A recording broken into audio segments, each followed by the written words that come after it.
अस्सलाम वालेकुम, मैं हूं दिन इम्तियाज़ और आप देख रहे हैं तख्ती ऑनलाइन। बचपन में मुझे पतंग उड़ाने का बिल्कुल भी शौक नहीं था।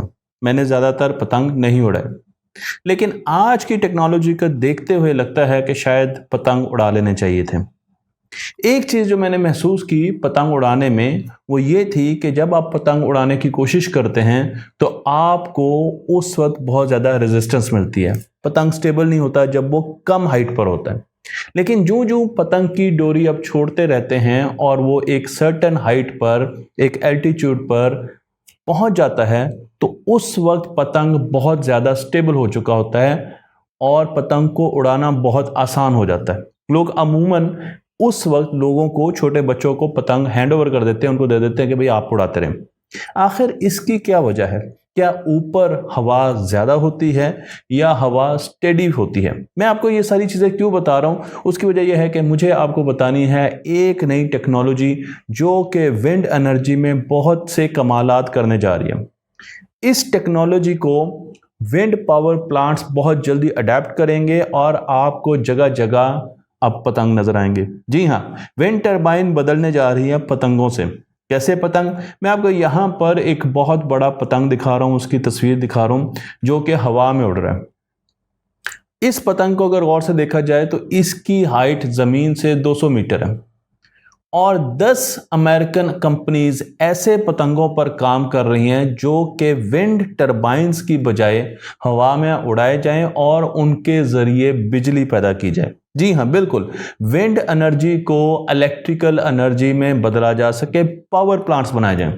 तो जी अब वक्त आने लगा है इन पतंगों का, और ये पतंग, इनका फ़ायदा ये है कि ये वहाँ पर भी उड़ेंगे जहाँ पर हवा की रफ्तार बहुत कम है या अमूमन समंदरों के बीच बहरी जहाज़ों के ऊपर आपको विंड टरबाइंस लगी हुई नज़र नहीं आएंगी। लेकिन ये पतंग अब आपको जगह जगह नज़र आएंगे, ये आपको आम घरों पर भी लगे हुए नज़र आएंगे।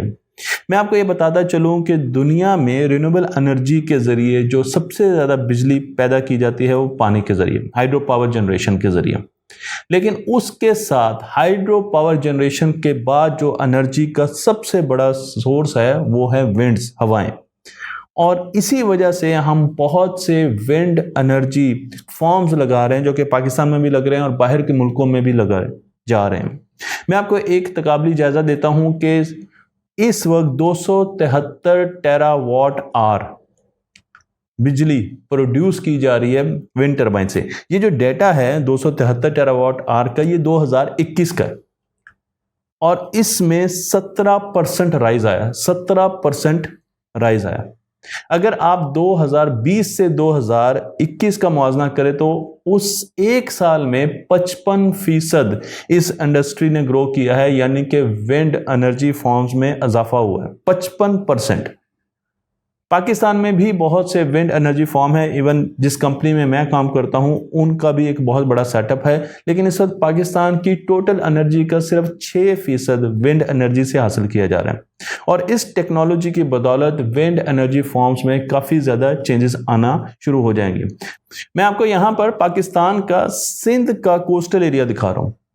येलो कलर में, पीले रंग में इसको हाईलाइट किया गया है और ये वो जगह है जहां पर विंड फॉर्म्स लगाए जा रहे हैं क्योंकि हवा की रफ्तार एक लेवल से ऊपर है।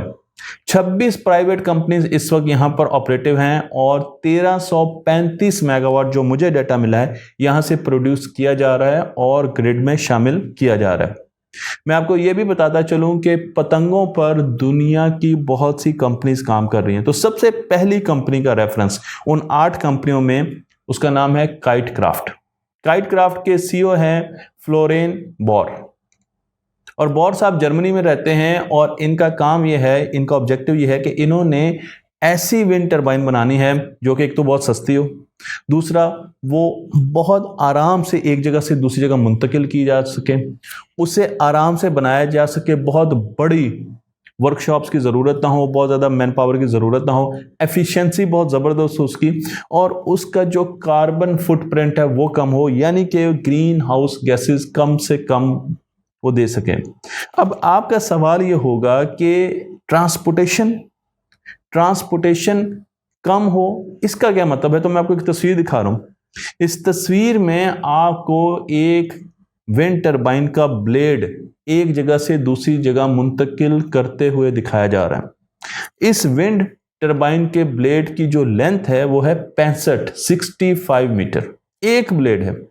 तो अब आप अंदाजा लगा लें कि जब हमें एक पूरी विंड टरबाइन एक जगह से दूसरी जगह मुंतकिल करनी होगी तो उसकी ट्रांसपोर्टेशन, और फिर उसके साथ साथ अगर हम पाकिस्तान में ये काम कर रहे हैं तो बिजली की लाइंस और क्लियर जो रोडवेज हैं वो एक बहुत बड़ा मसला हो सकता है।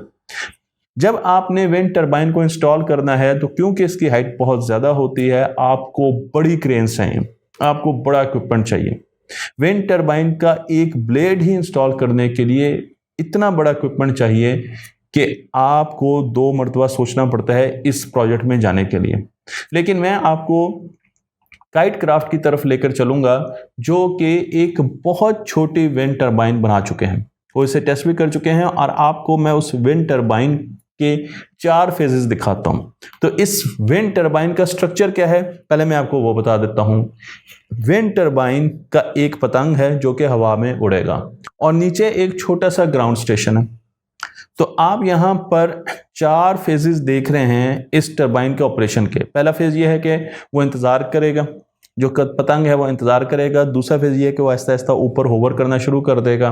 तीसरा ये है कि वो ऊपर उसकी जो टीथर है वो आहिस्ता आहिस्ता बढ़ती जाएगी, यानी उसका जो स्ट्रिंग है, डोर है, वो आहिस्ता आहिस्ता लंबी होती जाएगी, वो ऊपर की तरफ जाता जाएगा, और चौथे स्टेज में वो हवा में फ्लाई करना शुरू कर देगा, लेकिन एक ही जगह पर स्टैटिक रहेगा। ये बहुत अहम पॉइंट है, एक ही जगह पर स्टैटिक रहेगा।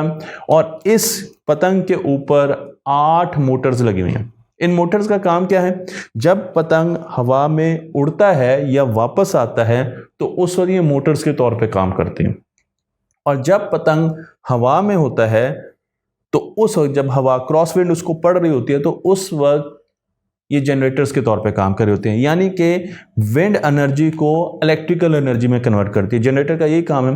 तो इसके जो फैन है वो घूमते हैं और उसके साथ आगे जनरेटर लगे होते हैं, तो जनरेटर उस मैकेनिकल एनर्जी को इलेक्ट्रिकल एनर्जी में कन्वर्ट करते हैं और फिर उस डोरी के ज़रिए ग्राउंड स्टेशन की तरफ भेजते हैं, ट्रांसमिट करते हैं। तो हमारे पास 8 छोटी छोटी टरबाइनें इस पतंग पर लगी हुई हैं जो कि ग्राउंड स्टेशन को मुस्तकिल बिजली प्रोवाइड कर रही हैं।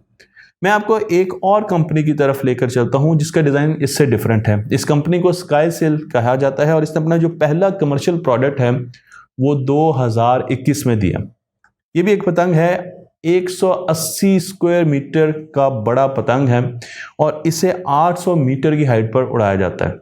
इसके साथ एक टीथर लगा होता है, स्ट्रिंग लगा होता है। यहाँ पर तस्वीर में तो ये आपको बहुत करीब लग रहा है, लेकिन इसे 800 मीटर की ऊंचाई पर उड़ाया जाता है और इससे जो पावर हम हासिल कर सकते हैं ग्राउंड जनरेटर वो 80 किलोवाट है। तो 80 किलोवाट जो पावर है उसका मतलब यह है कि आप अमेरिका के घर 60 घर पूरे तरीके से बिजली उनको दे सकते हैं। अमेरिका के घरों में आप देखें कि कितनी ज़्यादा इलेक्ट्रिकल अप्लायंसेस होती हैं। इस टेक्नोलॉजी में हम जो पतंग है उसकी मूवमेंट को भी कंट्रोल करते हैं। तो मैं आपको यहाँ पर दिखा रहा हूँ कि ये जो पतंग है ये बिल्कुल हवा में स्टैटिक नहीं रहता, जैसे मैंने आपको पहला पतंग दिखाया था। इस पतंग को मूव करना है और ये इन्फिनिटी या अगर 8 को लिटा दें तो उस शक्ल में हमेशा मूव करता रहता है। अगर हम एक ग्राउंड पर मौजूद ट्रेडिशनल कन्वेंशनल टरबाइन की बात करें, विंड टरबाइन की बात करें, तो वो तकरीबन 2.7 मेगावाट पावर हमें देती है, जबकि ये पतंग 8 किलोवाट हमें पावर देता है। इसका मतलब यह है कि अभी इस पतंग से हमने बहुत ज़्यादा पावर लेनी है, इसे बड़ा करना है, इसे हाइट पर लेकर जाना है और इसे कमर्शियली अगर हमने वायबल करना है तो हमें बहुत ज़्यादा पावर चाहिए। इस पतंग के बारे में इस कंपनी का दावा है कि फ्यूचर में जो वो पतंग लाएंगे, जो wind turbines, floating wind turbines लाएंगे, वो 3.5 मेगावाट तक, यानी जो विंड टरबाइन है इतना बड़ा स्ट्रक्चर है वो 2.7 मेगावाट हमें दे रहा है पावर, और ये पतंग मुस्तकबिल में 3.5 मेगावाट तक पावर हमें देंगे और इन्हें कहीं भी हम इंस्टॉल कर सकते हैं, अपने घरों में कर सकते हैं, बहरी जहाज़ों पे कर सकते हैं। मुझे उम्मीद है कि इस वीडियो में आपको मैंने बेसिक्स बताई हैं कि विंड टर्बाइंस किस तरीके से चेंज होने जा रही हैं, लेकिन अगली वीडियो में मैं आपको इससे ज़्यादा डिटेल दूंगा और बताऊंगा कि हवाओं की जो मैकेनिक्स है वो क्या होती है और हम हवाओं की मैकेनिक्स को देखते हुए किस तरीके से इन काइट से बहुत ज़्यादा एनर्जी लेने जा रहे हैं। तख्ती ऑनलाइन को लाइक कीजिए, शेयर कीजिए और इस इल्म को दूसरों तक पहुंचाते रहिए।